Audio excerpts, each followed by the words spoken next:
Em salas onde o choro de um bebê deveria trazer esperança, um esquema secreto tirou crianças de suas mães e as entregou a outras famílias como se fossem páginas reescritas à força.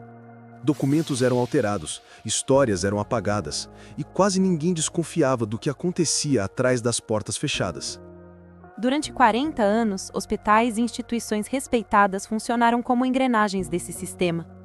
Muitas mães ouviram que seus filhos haviam morrido sem jamais ver um corpo, enquanto aquelas crianças eram levadas para novos lares sob identidades inventadas.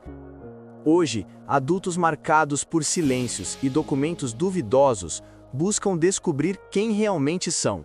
E o que você vai ver agora é como um dos maiores segredos da Espanha veio à tona e como a luta por identidade ainda continua.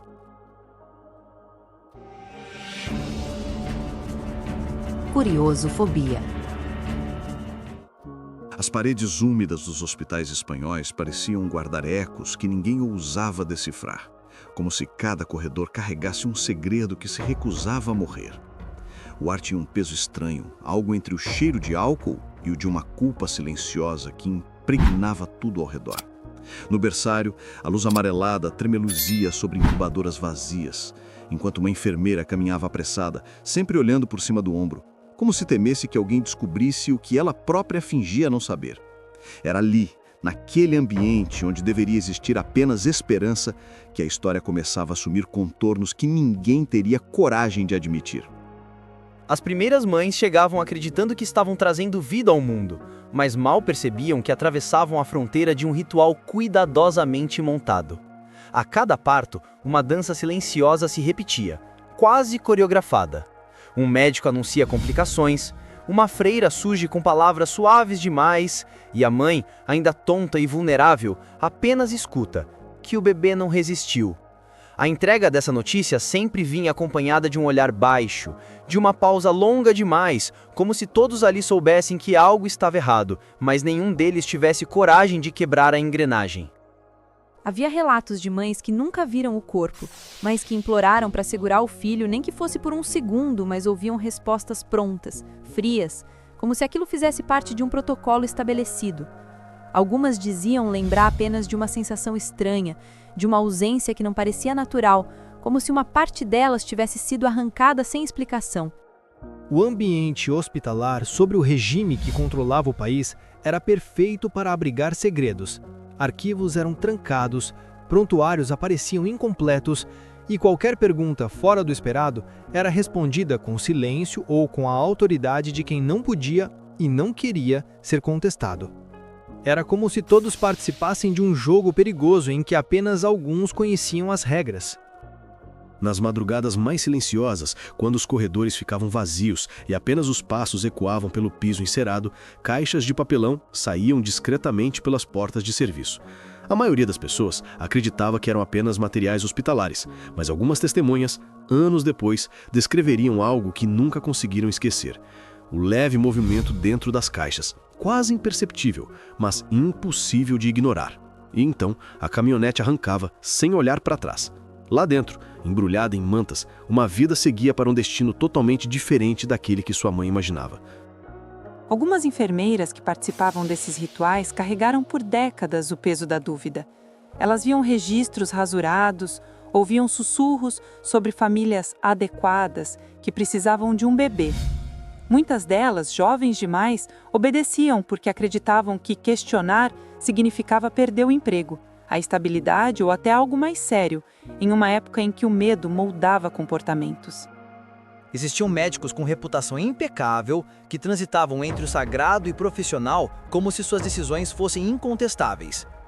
Eles tinham acesso a tudo, salas de parto, enfermarias, registros civis, eles sabiam exatamente o que acontecia e, mais importante, sabiam como fazer parecer que nada de extraordinário estava ocorrendo. Em meio a esse cenário sufocante, uma rede começou a se estruturar com precisão quase cirúrgica. Não era um evento isolado, não era um caso que se repetia por acaso. Era um sistema em pleno funcionamento, organizado, silencioso, alimentado pelo medo, pela autoridade e pela promessa de criar uma vida melhor para quem pudesse pagar por ela. E enquanto as mães choravam seus lutos forçados, Alguém, longe dali, recebia um bebê como quem recebe um presente cuidadosamente embrulhado.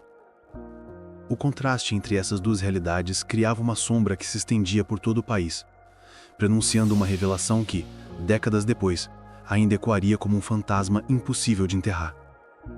O que você faria se descobrisse que sua própria história pode ter começado com um segredo assim? Conta aqui nos comentários o que essa revelação faria com você. A rede que começou com sussurros de corredores logo se transformou em uma máquina afinada capaz de operar diante de milhares de pessoas sem que ninguém percebesse seu verdadeiro propósito. As maternidades se tornaram pontos estratégicos, conectados por documentos falsificados, certidões manipuladas e histórias inventadas com precisão quase matemática. Cada bebê retirado de sua mãe passava por mãos diferentes, como se percorresse uma trilha invisível, onde cada etapa servia para apagar qualquer vestígio de sua origem. Nos arquivos, fichas desapareciam e eram substituídas por registros recém-criados, enquanto alguém, em algum escritório escondido, carimbava papéis com a tranquilidade de quem sabia que nada seria contestado. O sistema cresceu tanto que começou a envolver pessoas que nem sequer sabiam que faziam parte dele. Um motorista que entregava envelopes lacrados, uma freira que recebia uma criança no colo achando que estava apenas ajudando, um funcionário do cartório que preenchia datas e nomes sem questionar. Com o tempo, esses elementos isolados formaram um labirinto de histórias falsas, onde cada detalhe era cuidadosamente construído para que ninguém conseguisse ligar os pontos. E enquanto isso, as mães que perderam seus filhos continuavam acreditando que o destino havia sido cruel com elas, sem imaginar que outros abraçavam aquelas crianças em casas distantes, acreditando serem seus próprios filhos. Muitas dessas famílias adotivas não faziam ideia da origem das crianças. Elas recebiam orientações para manter sigilo, para nunca perguntar demais, como se a verdade fosse uma ameaça que poderia destruir tudo. Algumas eram informadas de que a mãe biológica não podia cuidar do bebê. Outras recebiam discursos revestidos de benevolência. E em muitos casos, ninguém ousava desconfiar, porque tudo era apresentado com uma aparência de legalidade quase perfeita. O que impressiona é como a rede se sustentou por tanto tempo sem desmoronar. Havia conexões com instituições religiosas, autoridades locais e figuras respeitadas que legitimavam cada passo. A confiança depositada nessas autoridades criava um escudo quase intransponível. E quem tentava questionar acabava encontrando portas fechadas, respostas secas e uma sensação de que algo grande demais estava sendo protegido. Com o passar dos anos, a sociedade mudou, governos caíram, regimes enfraqueceram, mas a estrutura que havia sido criada continuou funcionando como se fosse independente do tempo.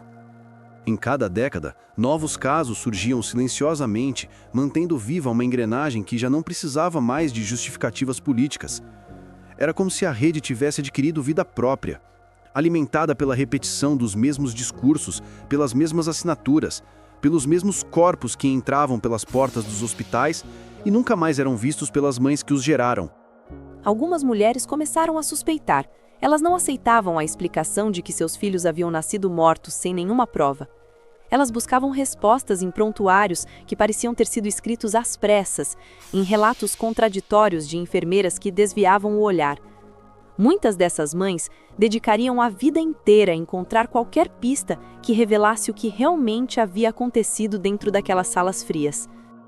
E enquanto essas mães lutavam contra o silêncio, jovens adultos começaram a sentir uma espécie de desconforto interno, uma sensação de deslocamento que não conseguiam explicar. Alguns descobriam que seus documentos tinham datas alteradas, outros percebiam que suas histórias de adoção eram cheias de lacunas. Pequenos detalhes se acumulavam, como rachaduras que surgem em uma parede antiga, prenunciando que algo profundo estava prestes a ruir. O segredo que havia atravessado 4 décadas começou finalmente a tremer quando as primeiras peças dessa teia começaram a se soltar. E quando uma única história ganha coragem para emergir, ela se torna o estopim capaz de iluminar tudo o que antes estava escondido. O que ninguém sabia ainda era que cada revelação abriria caminho para outras, formando uma avalanche de verdades que estava prestes a engolir anos de silêncio cuidadosamente mantido. Essa trama de bebês roubados te surpreendeu até aqui? Deixe sua opinião nos comentários e diz se você acredita que ainda existem verdades escondidas. E não esqueça de se inscrever em nosso canal. O momento em que as primeiras vítimas decidiram se unir transformou histórias isoladas em uma força coletiva difícil de ignorar. Pessoas que não sabiam nada sobre suas origens começaram a cruzar relatos, perceber semelhanças nos papéis, nos registros, nas datas alteradas. Era como se cada um carregasse um fragmento de um quebra-cabeça gigantesco escondido por décadas, e agora, juntos, finalmente conseguissem enxergar a imagem completa. E em encontros silenciosos, alguns mostravam fotografias antigas, outros apresentavam documentos amarelados, e todos compartilhavam a mesma sensação. A vida inteira eles carregaram um nome que talvez não fosse realmente deles. E a partir desse ponto, a busca deixou de ser apenas por respostas, passou a ser por identidade. A pressão dessas vozes unidas começou a incomodar os corredores onde antes tudo permanecia encoberto. Arquivos lacrados foram solicitados, testemunhas envelhecidas foram chamadas a falar, e salas que haviam guardado segredos por quase meio século começaram a abrir suas portas. Em muitos casos, quando as vítimas finalmente conseguiram acesso aos documentos, as folhas pareciam ter sido escritas por diferentes mãos ao longo dos anos, como se alguém tivesse tentado costurar versões desconexas de uma mesma história. Ainda assim, entre rasuras e carimbos, pequenas pistas surgiam: um sobrenome apagado pela metade, um endereço rabiscado, uma assinatura que se repetia demais para ser coincidência. Muitos desses filhos roubados descobriram que suas mães biológicas tinham passado a vida inteira procurando por eles. Algumas dessas mulheres guardavam caixinhas com roupinhas nunca usadas, cartas nunca enviadas e até fotografias de bebês que nunca chegaram a segurar. Quando essas histórias finalmente se cruzavam, o reencontro trazia uma mistura devastadora de alegria e dor, porque cada abraço recuperado vinha acompanhado da consciência de tudo que foi perdido. O mais impressionante é como, mesmo após tantos anos, a verdade continuava viva em pequenos detalhes que pareciam insignificantes. Alguns sobreviventes lembravam de sensações inexplicáveis, como um sentimento de que algo neles não se encaixava. Outros diziam que a revelação trouxe paz, porque confirmava pressentimentos que carregavam desde a infância. Era como se a identidade roubada tentasse, de alguma forma, retornar ao seu dono original. Enquanto essas histórias emocionavam o mundo, o sistema que havia sustentado o esquema por décadas começou a se deteriorar. Pessoas que antes permaneciam caladas sentiram o peso da própria consciência. Algumas decidiram revelar o que sabiam, mesmo que tarde demais. Outras recusavam qualquer responsabilidade, alegando que apenas seguiam ordens, como se o tempo pudesse apagar a participação individual. Mas o que antes parecia impossível começou a se tornar parte do conhecimento público. Milhares de casos conectados por um mesmo método, por uma mesma estrutura e por uma mesma lógica sombria de substituir vidas para atender interesses ocultos. A partir do momento em que a verdade se tornou pública, organizações formadas pelas próprias vítimas passaram a atuar como pontes entre famílias separadas. Elas criaram bancos de DNA, levantaram arquivos esquecidos e transformaram dor em ação concreta. Muitas mães só descobriram que seus filhos estavam vivos graças a essas iniciativas, e muitos filhos só encontraram seus nomes verdadeiros porque alguém, finalmente, decidiu olhar para esses casos com humanidade. Mesmo assim, a luta não terminou. Até hoje existem pessoas que não sabem que fazem parte dessa história. Algumas acreditam que foram adotadas legalmente. Outras sequer imaginam que a certidão que carregam desde bebês foi um documento fabricado. A revelação continua acontecendo em ondas, cada uma trazendo mais perguntas do que respostas, como se o passado ainda estivesse sendo escavado. A busca pelo nome roubado se tornou um símbolo de resistência, porque não se tratava apenas de corrigir documentos ou encontrar parentes. Era a tentativa de recuperar algo profundo, íntimo, quase espiritual. A narrativa da própria vida. E cada história revelada funcionava como uma lâmina que cortava o véu que por tanto tempo encobriu esse capítulo. No final, o que restou foi a consciência de que a verdade, mesmo escondida por décadas, sempre encontra um caminho para emergir. E quando isso acontece, nenhuma estrutura construída sobre silêncio consegue permanecer de pé. Se essa história despertou em você a mesma inquietação que ainda move tantas famílias, fique com a gente no Curiosofobia. Aqui, cada mistério revelado abre caminho para o próximo, e sua participação faz toda a diferença. Deixe seu like, comente o que mais chamou sua atenção, inscreva-se no canal e ative o sininho para continuar explorando os segredos mais sombrios que o mundo tentou esconder.